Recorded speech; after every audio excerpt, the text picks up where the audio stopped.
빛가영화 사이트 운영자 오루입니다. 이 시간에는 우주 평화 유지 프로그램 4편 중에서도 6부 지구를 초자연 환경으로 창조하셨는 다섯째 날과 여섯째 날에 대하여 말씀드리도록 하겠습니다. 하나님께서 우주에 하나님의 세계를 창조하시려고 계획하실 때에 스가랴 6장 13절에 의거하면 지구도 포함이 되어 있다라는 것이 기록되어 있는데요. 아버지 하나님과 아들 하나님 두 분 사이에 의논을 하셨다라는 것입니다. 계획은 우주 신기원에 하셨지만 실현은 지구를 창조하심으로 실현을 하셨는데요. 지구를 처음에 창조하실 때는 인류가 살고 있는 삶과 죽음이 공존하는 자연 환경으로 창조하신 것이 아니고 영생할 수 있는 환경인 초자연 환경으로 창조하셨습니다. 이 환경은 아담이 선악과를 먹기 이전까지 유지되었었는데요. 초자연 환경을 창조하셨는 다섯째 날에 대하여 말씀드리도록 하겠습니다. 창세기 1장 20절에서 22절에 보면 하나님이 가라사대 물들은 생물로 번성케 하라. 여기에 생물은 히브리어로 네페시인데요. 영혼, 생명, 숨쉬는 것이나 호흡하는 존재 모두를 의미한다. 그렇게 기록하고 있습니다.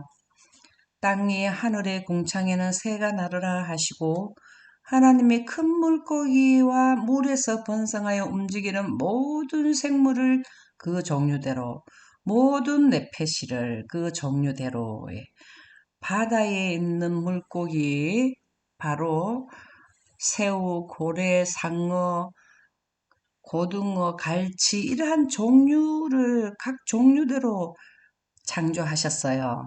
그리고 날개 있는 모든 새를 그 종류대로 창조하시니 앵무새, 공작, 참새, 벌새, 독수리, 부엉이, 두루미, 오리, 타조 우리가 다 셀 수 없을 만큼 많은 종류대로 창조하시니 하나님의 보시기에 좋았더라. 하나님이 그들에게 복을 주어 가라사대 생육하고 번성하여 여러 바닷물에 충만하라. 새들도 땅에 번성하라. 그렇게 하셨습니다. 이렇게 다섯째 날 새와 물고기를 만드셨는데요. 이 새들의 먹이는 바로 풀이라 그랬습니다. 창세기 1장 30절에 보면 새와 생명이 있어 땅에 기는 모든 것에는 내가 모든 푸른 풀을 식물로 주노라.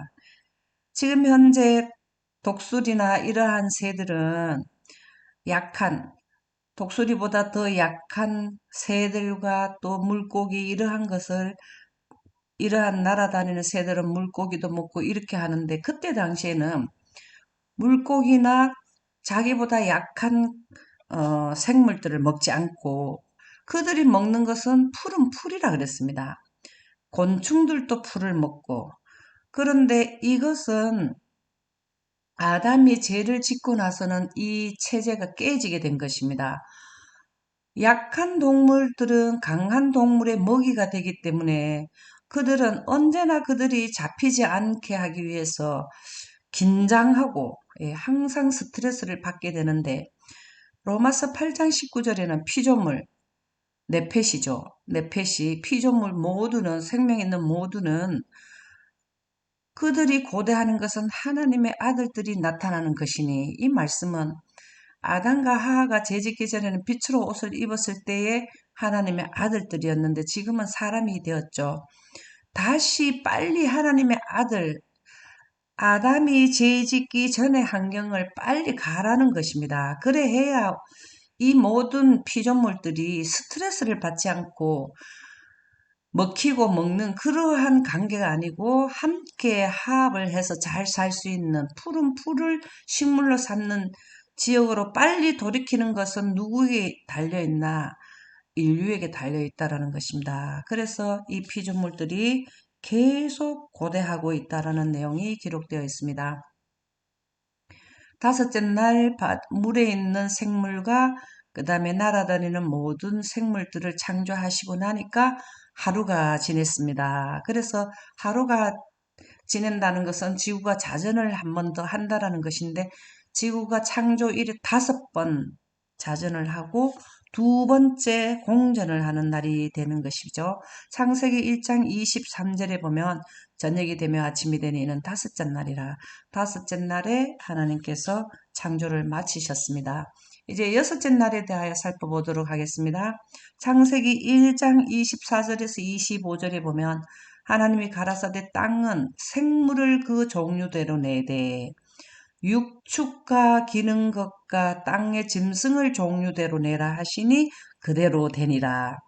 하나님이 땅의 짐승을 그 종류대로, 땅의 짐승은 바로 코끼리, 또 기린, 낙타, 뭐 여러 종류가 있죠. 그리고 육축이라는 건 소, 돼지, 말, 뭐 여러 또 종류가 있습니다. 땅에 기는 모든 것들을 그 종류대로 하나님이 보시기에 좋았더라, 이렇게 다 만드셨다 그랬습니다. 여기에서도 생물은 똑같이 5째 날처럼 네페시, 영혼, 생명, 숨쉬는 것이나 호흡하는 존재의 피조물 모두를 의미한다 그랬습니다. 창세기 2장 19절에 보면 여호와 하나님이 흙으로 각종 들 짐승과 공중의 각종 새를 지으시고 5째 날 만든 새나 6째 날 만든 각종 들 짐승과 육축은 기는 것과 모든 것은 하나님께서 흙으로 만드셨다라는 것입니다. 그래서 그들의 재료는 흙인데요. 이제 육축과 기는 것과 짐승을 만드셨고 그들의 식물도 또한 새들처럼 똑같이 창세기 1장 30절에 생명이 있어 땅에 기는 모든 것에는, 땅의 모든 짐승은 공중의 새와 마찬가지로 내가 모든 푸른 풀을 식물로 너에게 준다, 그렇게 말씀하셨어요. 다람쥐나 또 이렇게 사슴 이런 그 동물들은 초식 동물이지만 육식하는 동물들이 있지 않습니까? 사자나 호랑이나. 그러한 모든 동물들도 아담이 죄짓기 전에는 풀을 먹었다라는 것입니다. 그 다음에 모든 육축과 땅의 짐승과 날아다니는 새와 물의 고기를 다 만드시고 마지막으로 누구를 만드셨나 하면 사람을 만드셨습니다.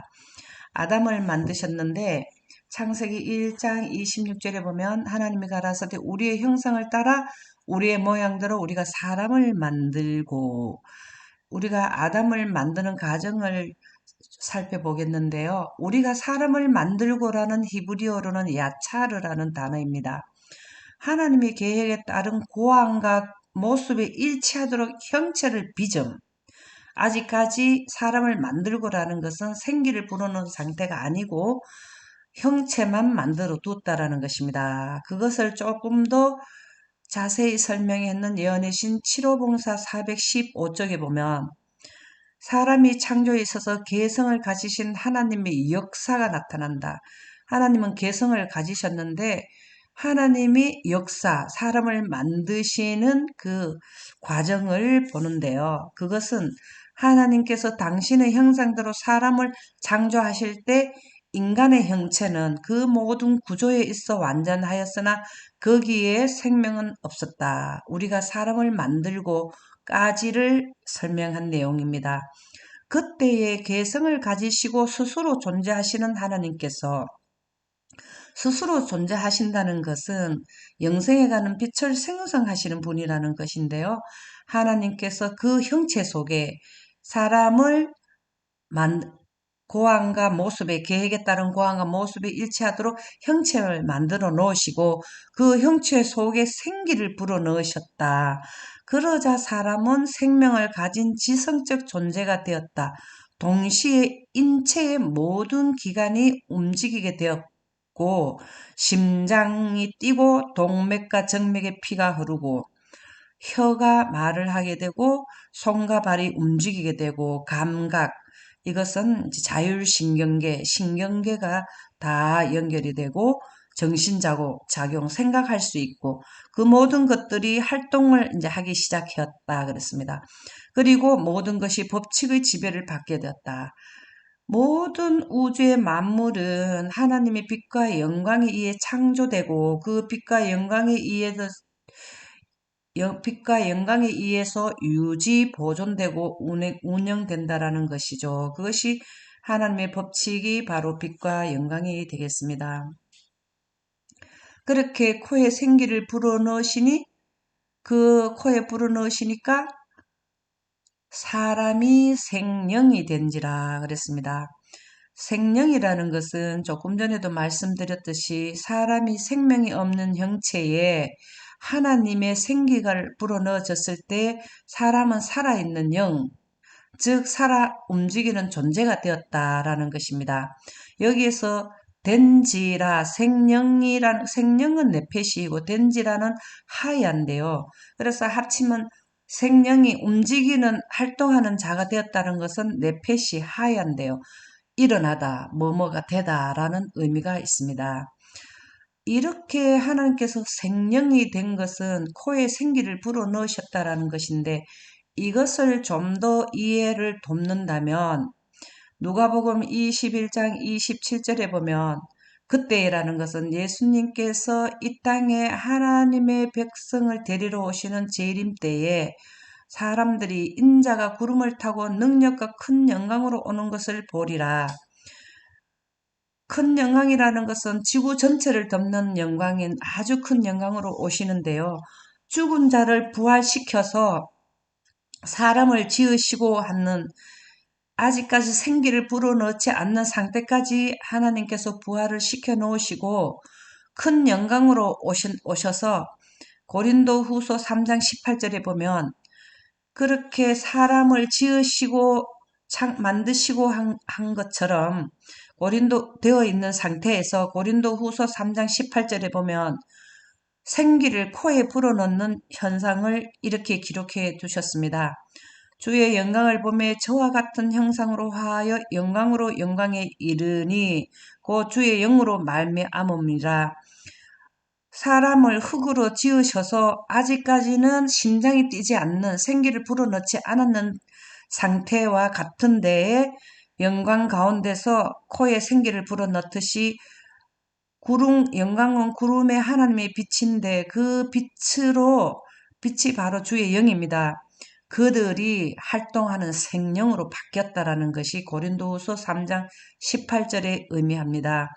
다시 말해서 코에 생기를 불어넣으니 사람이 생령이 된지라 하는 것과 마찬가지로 죽은 자를 예수님께서 부활시켜서 아담을 사람으로 형체를 만들어 놓고 코에 생기를 불어넣듯이 이 죽은 자들을 형체를 만들어서 코에 생기를 불어넣는 환경이 바로 영광 가운데서 일어납니다.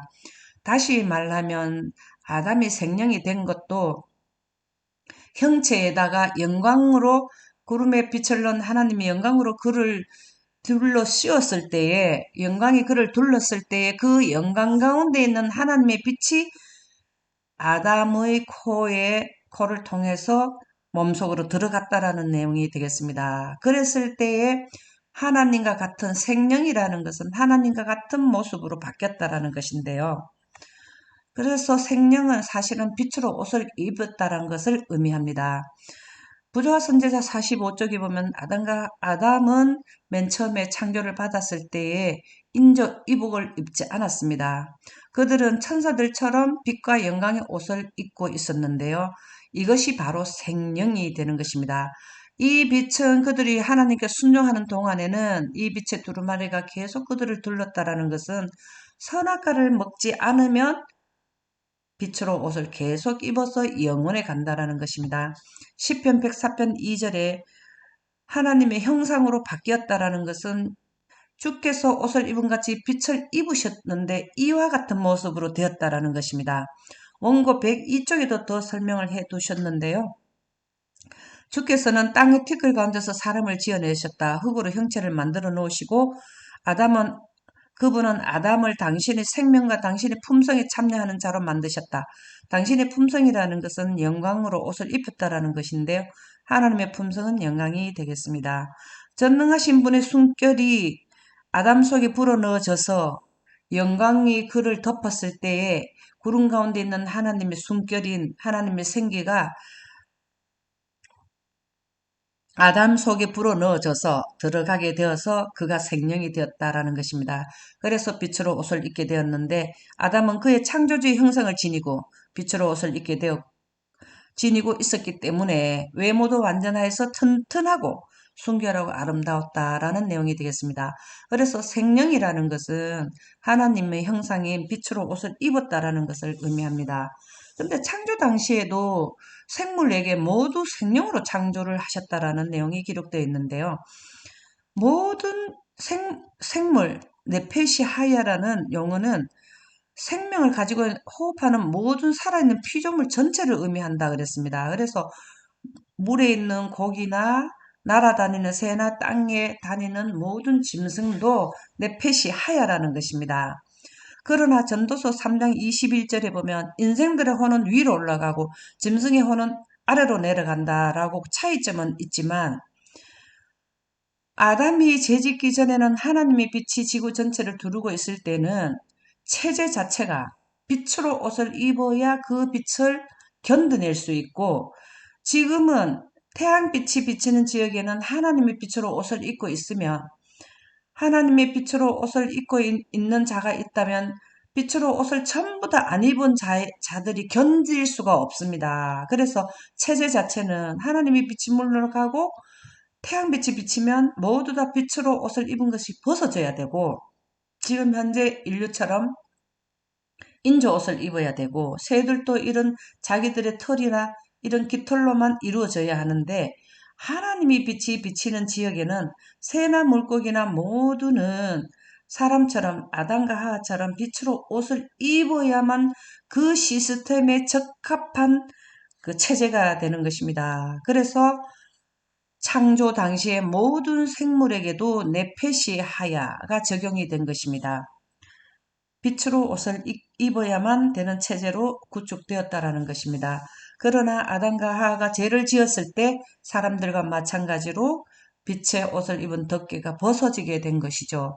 하나님께서 이제 하나님의 형상대로 지은 사람을 이제 동산에 아담을 두셨는데 창세기 2장 8절에서 9절에 보면 여호와 하나님이 동방의 에덴의 동산을 창설하시고 그 지으신 사람을 거기에 두셨는데요. 여호와 하나님이 그 땅에서 보기 아름답고 먹기에 좋은 나무가 나게 하시니 동산 가운데는 생명나무와 선악을 알게 하는 나무도 있었다 그랬습니다. 아담이 사는 집은 집엔 에덴은 거기에서부터 강이 4대 강에 나가는 발원지가 바로 에덴 동산이었는데요. 거기에는 금이 있는 하일라 온 땅이 비손이라 하는 강에 이 흐르는 지역에는 금이 온 땅에 둘렀다 그랬습니다. 얼마나 아름답겠습니까? 에덴 동산과 지구는 모든 보석으로 둘려 있었고요.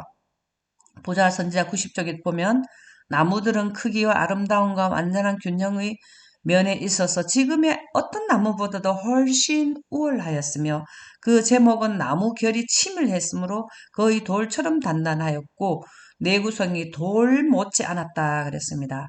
지금 자연 환경에 처음에 창조된 환경은 지금 자연 환경의 모든 사물보다 훨씬 더 건강하고 튼튼했다라는 내용인데요.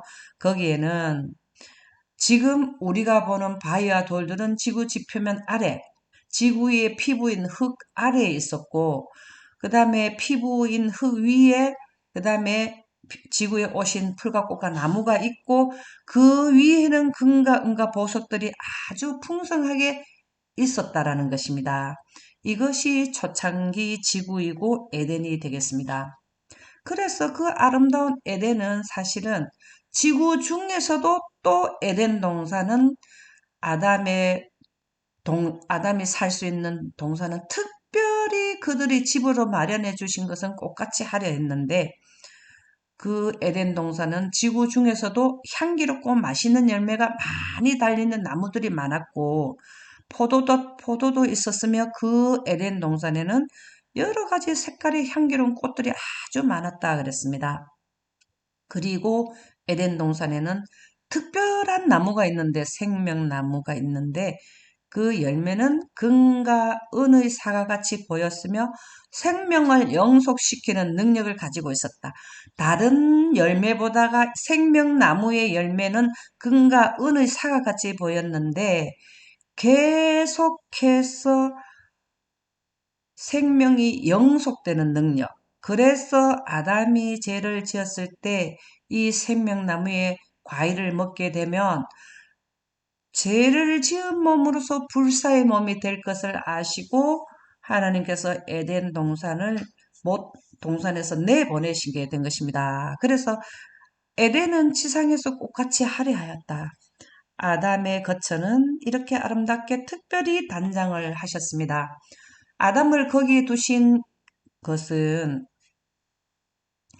아담은 에덴의 모든 생물을 다스릴 수 있는 권한을 부여해 주셨는데 창세기 1장 28절에는 하나님이 그들에게 복을 주시며 그들에게 이르시되 생육하고 번성하여 땅에 충만하라. 아담과 하에게 이런 복을 주셨어요.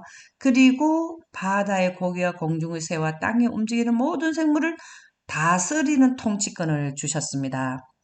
부자 선지자 50쪽 예언의 시에는 더 상세하게 기록되어 있는데요. 아담과 그의 반려자가 하나님께 성실하게 일하는 동안 그들은 지상을 통치하기로 되어 있었다. 선악과를 먹기 전에를 의미하는 것이죠. 지금은 사람 말을 듣지 않는 사람보다 힘이 더 센 호랑이와 사자는 사람을 해치게 되는데요. 그때는 아무리 힘이 센 코끼리나 사자나 이러한 동물들은 짐승들은 아담에게 하라는 대로 순종을 하게 된 상태였습니다. 그들에게 모든 생물은 다스릴 제한 없는 통치권이 부여되었다. 모든 것을 다 제한 없이 통치를 했다라는 것입니다. 그때는 사자와 어린 양이 그들 주위에서 서로 장난하거나 그들의 발 아래 함께 누웠고 새들이 기뻐하며 두려움 없이 그들의 주위를 홀홀 날아다녔다 그랬습니다. 그래서 새들의 즐거운 노래는 창조주를 찬양하였으며 아담과 하와도 새들과 합하여 합창으로 아버지와 아들께 감사를 드렸다 그랬습니다. 에덴 동산의 삶을 기록해 주셨는데요. 근데 에덴 동산에서 동물들을 통치하고 또 노동을 주셨는데 그것은 축복으로 노동을 주셨다 그랬습니다. 부자 선지자 50쪽 예언의 시에는 하나님께서는 사람에게 노동이 축복이 되도록 정해 주셨는데 그의 마음을 쏟고 그의 육체를 강건하게 하고 그의 능력을 발달시키게 하시기 위해서 노동을 해도 피곤하지 않고 유쾌하며 활력을 주게 하는 노동이었다라는 것입니다. 그렇게 노동을 할 때에 그의 경건한 생존의 최고의 쾌락 중의 하나를 발견하게 되었고 지금 현재 불순종하고 아담이 선악과를 먹고 난 뒤에 노동, 우리 인류가 하는 노동하고는 판이하게 달랐다라는 것입니다. 그래서 비록 동산에서 아담과 하와가 유쾌하게 일하던 것과 지금 인류가 하는 것은 노동은 판이하게 달랐다라는 것입니다. 그래서 바로 이 노동은 유혹에 대한 방벽이기도 하고 행복의 근원이 바로 노동이었기 때문에 지금 노동하는 자들을 보고 저주하는 생각을 가지는 자는 아주 큰 잘못을 하고 있다라는 것입니다. 하와를 아담의 배필로 주셨는데 그 이유를 한번 보도록 하겠습니다. 창세기 2장 20절에서 22절에는 아담이 모든 육축과 공중의 새와 들의 모든 짐승에게 이름을 주니라. 이제 하나님께서 창조하신 다섯째 날과 여섯째 날에 만든 모든 생물 네페시 하야를 이름이 없었어요. 근데 통치권자에게 이제 이름을 짓도록 하나님께서 그 통치자에게 이것을 위임해 주셨습니다.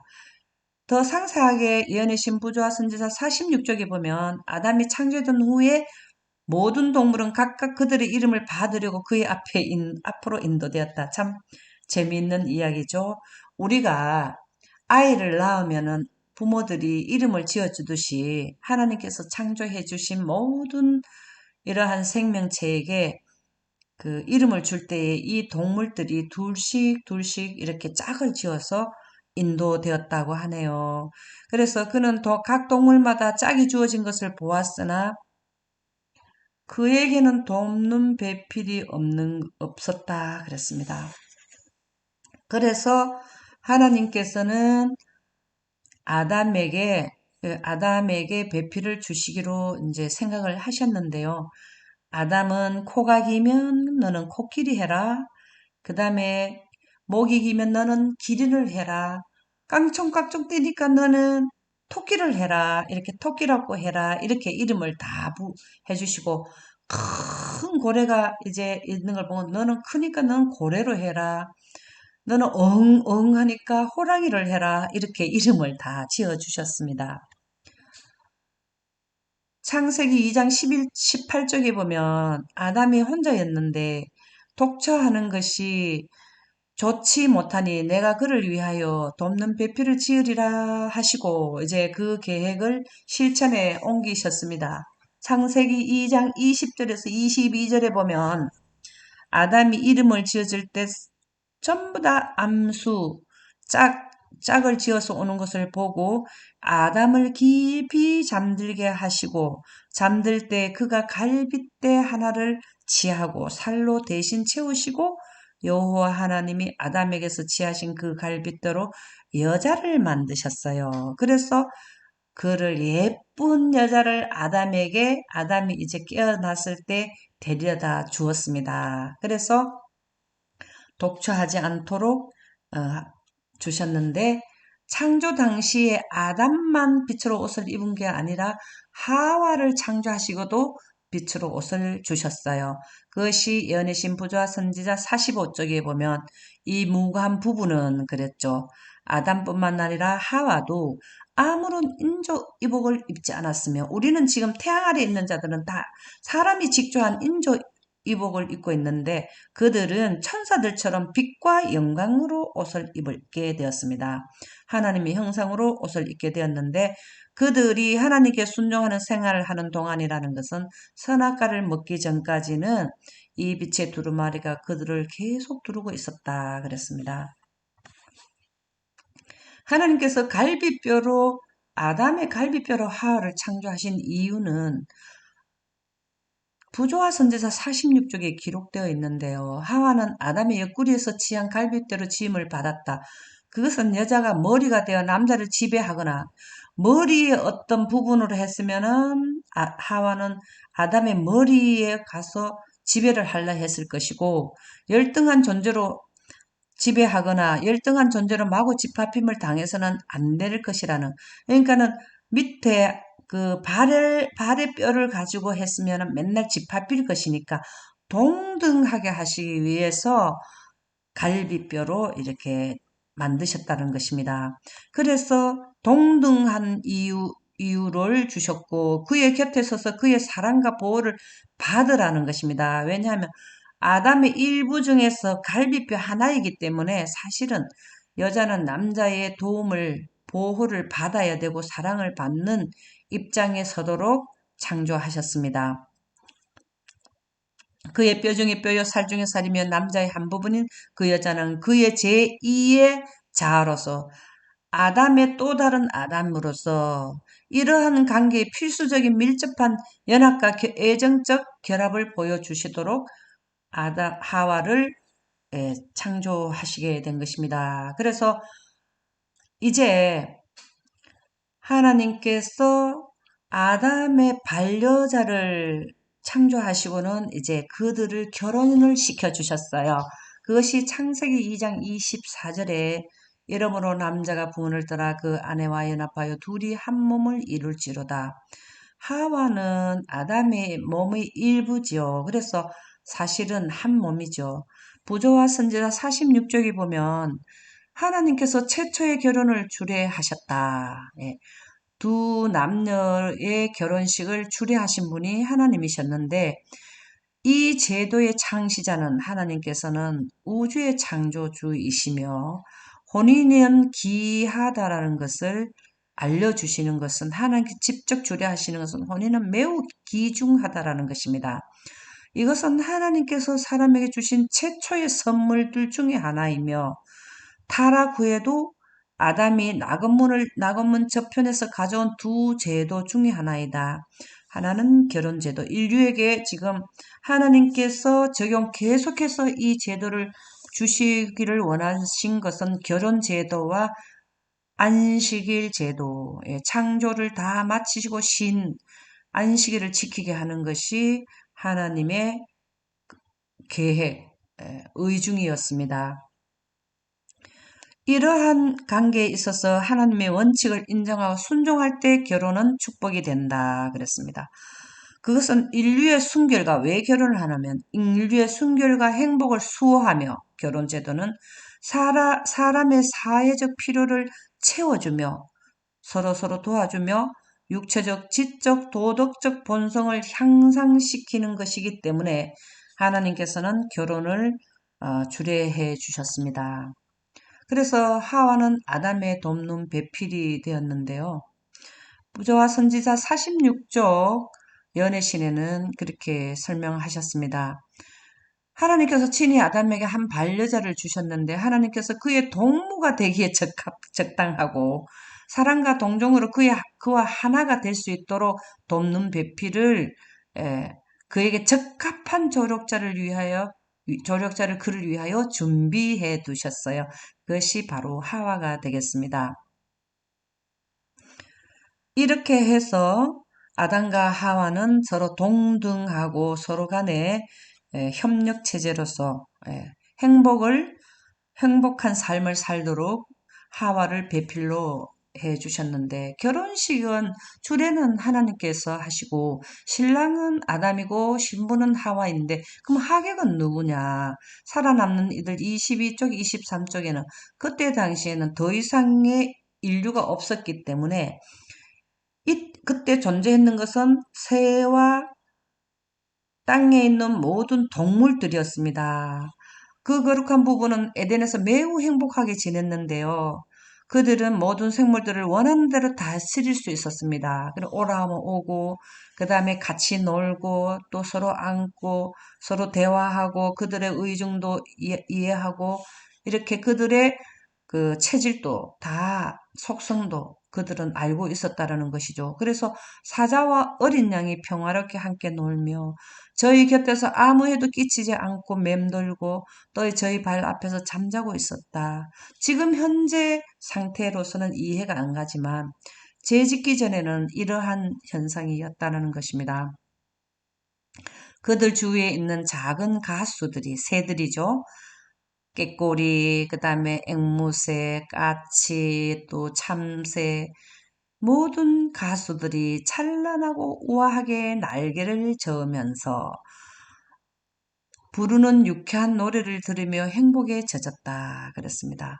평상시에도 이들은 이렇게 새들과 동물들과 관계를 가지는데 결혼식에 이 동물들이 가만히 있겠습니까? 서로 생각과 이 언어는 똑같지 않아도 그들과 함께 교제할 수 있고 서로 의사를 통할 수 있는 그러한 존재로서 이 두 부부의 결혼식을 이들이 가만히 있지는 않았다라는 것입니다. 함께 노래 불러주고 코끼리도 또 염소도 또 다람쥐도 모든 각종 새들도 다 에덴 동산의 결혼식장에 와서 같이 노래 부르고 찬양을 해 주었다라는 내용이 우리가 그들의 일상적인 삶에서 미루어 볼 때 이해를 할 수 있게 되는 것입니다.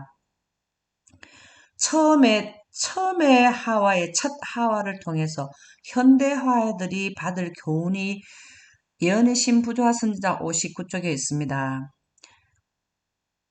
그 여자는 침착하지 못한 현대화들처럼 이것은 선악과를 아담에게 거의 강제적으로 먹이게 하는 집요하게 아담에게 강요한 것을 의미합니다. 이것이 침착하지 못한 현대화들처럼 하나님께서는 자기에게 할당하신 것보다 하와는 갈비뼈로 만들어졌기 때문에 아담의 의사를 강요하면 안 됩니다. 이것이 할당한 것인데 더 높은 지위에 강요, 지배하려는 그러한 위치에 올라가라는 하와의 첫 번째 하와의 희망으로 지켜서임을 입었다. 이 줄때 당시를 의미합니다. 그 여자는 본래의 지위, 그 동등의 입장에 있었듯이 안 먹는다 하면 그만둬야 되는데 지속적으로 그것을 강요한 것입니다. 본래의 지위 이상으로 높이 오르려다가 훨씬 더 아래로 떨어졌다. 동등한 입장에서 힘이 센 남편에게 현대화들은 많이 맞기도 하고 그렇게 하죠. 그래서 하나님의 계획에 따라 하나님께서 동등으로 계획을 하신 것 따라 그들의 생활의 의무들을 할 때에 기쁨으로 감당하기를 꺼리는 자들에게는 모두 첫 번째 하와가 한 것처럼 그런 결과가 이를 것이다 라는 것입니다. 동등의 위치에서 때로는 낮은 위치, 억압을 받는 위치로 떨어질 수 있다라는 것입니다. 그래서 하나님께서는 현대의 하와와 아담에게 맨 처음에 아담과 하와를 창조하셨을 때의 동등성으로 유지하기를 원하시는 것입니다. 동물들과 또 이렇게 새들에게도 풀을 식물로 주셨는데 사람도 먹을 거리를 채소와 씨 가진 열매를 주셨습니다. 재짓기 전에는 육식이라는 것은 전혀 없었습니다. 그래서 창세기 1장 29절에 보면 하나님이 가라사대 내가 온 지면에 씨 맺는 모든 채소와 씨 가진 열매 맺는 모든 나무를 너에게 주노니 너의 식물이 되리라. 짐승들과 새들보다는 더 많이 우리에게 주셨습니다. 그래서 먹을거리가 너무 많죠. 포도, 파인애플, 또 토마토, 참외, 앵두 종류가 너무 많아요. 이러한 모든 것을 하나님께서 사람이 먹을거리로 주셨습니다. 채소, 또 야채, 또 여기에 보면은 뿌리식품, 종류가 너무나 다양하게 주셨습니다. 그래서 살아남는 이들 20쪽에서 21쪽에 보면 땅과 그리고 그 위에 모든 짐승들을 창조하신 후에 아버지 하나님, 성부와 아들 하나님, 성자께서는 사단이 타락하기 전에 이미 계획하셨던 셋째 하늘에서 사단 루스벨이 타락하기 전에 자기들의 모양대로 사람을 만드시고자 했던 계획을 실현하셨다. 우주 신기원에 하나님의 세계, 우주의 세계를 계획하실 때에 아담과 하도 만드시고자 계획하셨던 것을 실현하셨다라는 것입니다. 언제? 여섯째 날에. 그래서 그들은 땅과 땅 위에 있는 생물을 창조하신 일에 협력하여 일하셨고 하나님께서는 그의 아들에게 우리의 모양대로 우리가 사람을 만들자라고 협력해서 동물들과 그 다음에 아담과 하와를 창조하셨다라는 내용의 살아남는 이들 20쪽에서 21쪽에 기록이 되어 있습니다. 이렇게 여섯째 날을 다 만드시고 나니까 창세기 1장 31절에는 하나님이 첫째 날, 둘째 날, 셋째 날, 넷째 날, 다섯째 날, 여섯째 날까지 모든 지구에 필요한 모든 것을 다 만드셨는데 동물을 만드시는 것까지는 모두 아담과 하와를 위해서 식물과 날아다니는 새와 또 모든 짐승과 들짐승과 모든 동물들을 만드신 것은 최종적으로 만드신 아담과 하와를 위해서 사람을 위해서 하나님께서 그렇게 오랫동안 생각하시고 오래전부터 계획하시고 엿새 동안 일일이 섬세하게 창조하신 것은 아담과 하와, 즉 우리를 위해서 만드셨다라는 것입니다. 그렇게 다 최선을 다해서 단장을 하시고 만드신 것을 보니까 그냥 좋은 것이 아니고 심히 좋았다라 그랬습니다. 다섯째 날까지는 좋았더라 했는데 모두를 창조를 완성하시고 사람까지 만들고 나니까 너무 좋으셨다라는 내용이 되겠습니다. 그래서 저녁이 되며 아침이 되니 이는 여섯째 날이라. 모든 창조는 여섯째 날까지 하셨고 여섯째 날이 됐다는 건 지구가 여섯 번째 자전을 했다. 그리고 공전을 같이 했다라는 것이 여섯째 날이 되겠습니다. 이렇게 자전을 한번 한 것이죠. 그래서 하나님께서는 왜 이렇게 아담과 하와를 이렇게 모든 아담과 하와를 위해서 모든 꽃과 나무와 물과 공기와 빛과 또 동물과 아름다운 새들을 만드셨나? 교육 124쪽에는 사람은 하나님과 더불어 사귀도록 하기 위해서 창조하셨고 그들이 사는 환경은 아주 너무 행복할 수 있는 환경으로 창조하셨다라는 것입니다. 그분과 교제를 함으로써 아담과 하와는 참된 생활과 발전을 찾을 수 있고 아담과 하와뿐만 아니라 사람은 하나님 안에서만 최고의 기쁨을 찾을 수 있다라는 것입니다. 하나님과 교제할 때에 사귈 때에 가장 기쁨을 많이 느낀다는 것이죠. 스스로 거부하지 않는 한, 아담과 하와가 선악과를 먹지 않는 한 무한한 발전의 가능성을 가지게 된다.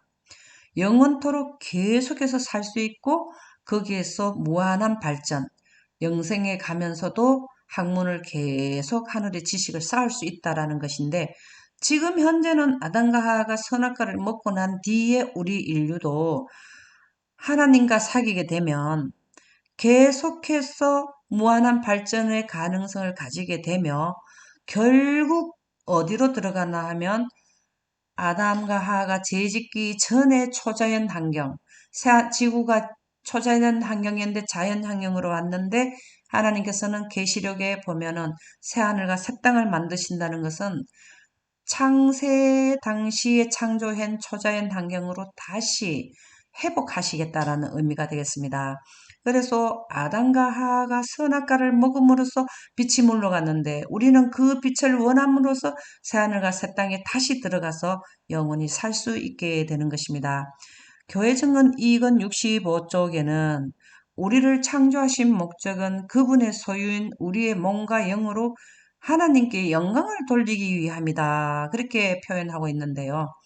아담과 하와는 선악과를 먹기 전에 하나님의 영광으로 옷을 입고 영광의 빛으로 옷을 입어서 영생에 살았기 때문에 하나님의 영광으로 인하여 영혼에 가니까 너무 감사합니다 하면서 하나님께 감사를 돌리는 것이 영광이었습니다. 아담과 하와가 했던 것처럼 인류에게도 하나님께서는 영광을 돌리기를 원하십니다. 계시록 14장 7절에 보면 그가 큰 음성으로 가로되 하나님을 두려워하며 그에게 영광을 돌리라. 이것은 우리 지금 현재 아담과 하와가 선악과를 먹고 자연환경으로 된 인류에게 하나님이 바라시는 마음을 기록해 두셨습니다. 아담이 거부한 하나님의 빛을 인류는 원해서 우리에게 지구에 살고 있는 자연환경에 살고 있는 인류의 선악과는 바로 하나님의 빛인데요. 하나님의 빛을 원하면 하늘나라 가지만 하나님의 빛을 원하지 않으면 이것은 선악과를 먹는 결과와 똑같은 것입니다. 선악과를 먹고 나니까 죽음에 왔듯이 하나님께서는 하나님의 영광을 구해서 영원에 살도록 하는 것을 계시록 14장의 7절에 기록해 두셨습니다. 그래서 하나님의 영광을 구하서 영원에 간다는 걸 이해하게 되면 우리도 하나님께 영광을 돌리게 되고 그 영광의 영원에 가는 원리를 다른 사람에게 설명해 주는 것도 하나님께 영광을 돌리게 되는 것입니다. 이렇게 하나님께서 우리에게 인류에게 아담과 하와에게 주어졌던 선악과와 같은 개념인 하나님의 빛을 꼭 원해서 하늘나라에서 같이 교제하자라는 내용이 계시록 14장 7절에 나오는데요. 이 내용은 지구에 있는 모든 인류가 다 이것을 알기를 원하신다는 내용이 되겠습니다. 지금까지는 다섯째 날과 여섯째 날에 대한 하나님의 창조에 대한 내용을 말씀드렸고요. 다음 시간에는 4-7편인 여섯째 날까지는 다 초자연 환경을 창조하시고 일곱째 날에는 하나님께서 안식하셨다라는 내용을 말씀드리겠습니다.